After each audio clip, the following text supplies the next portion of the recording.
ఇక మొదట్లో శరణ్య వచ్చి సౌమ్యని గట్టిగా హెచ్చరిస్తూ ఉంటుంది. నీ పని ఏంటో నువ్వు ఫోకస్ చేయి, అన్నెసెసరీగా విషయాల్లో నువ్వు మధ్యలో దూరకు అని వార్నింగ్ ఇస్తూ ఉంటుంది. సౌమ్య తన హస్బెండ్ మీద కనిపిస్తుందని శరణ్యకి అర్థమయ్యి ఈ షాక్ ట్రీట్మెంట్ ఇస్తుంది. సౌమ్యని వర్క్ మీద ఫోకస్ చేయడం లేదు అని బెంగళూరు ఆఫీస్కి కంప్లైంట్ చేస్తుంది శరణ్య. దీనితో సౌమ్యకి మేనేజర్ నుండి గట్టిగా వార్నింగ్ వస్తుంది.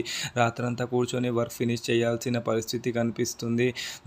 ఇంకో పక్కన సుందరం పోలీస్ స్టేషన్లో సెల్లో ఉంటాడు. ఇన్స్పెక్టర్ తనని గట్టిగా తిడుతూ ఉంటాడు. దామిని కాల్ చేస్తున్నప్పుడు సుందరం వాళ్ళ అమ్మ ఒక పెద్ద ప్లాన్ అబద్ధం చెప్తూ ఉంటుంది. సుందరం తాజ్ డెక్కన్ హోటల్లో కంపెనీ పార్టీలో ఉన్నాడు, అందుకే ఫోన్ కలవడం లేదు అని చెప్తూ ఉంటుంది. సుందరం వాళ్ళ అమ్మ పోలీస్ని బ్రతిమిలాడి సెల్లో ఉన్న సుందరంతో దామినిని మాట్లాడిస్తూ ఉంటుంది. సుందరం బయట ఉన్నాడు అని యాక్ట్ చేస్తూ విందు కళ్ళ నిండా తీసేశాను, ఊళ్ళంతా వచ్చిపోయాను అని మాట్లాడుతూ ఉంటారు. మన నెక్స్ట్ ఎపిసోడ్లో ఏం జరగబోతుందో అనేది చూద్దాం. Thank you.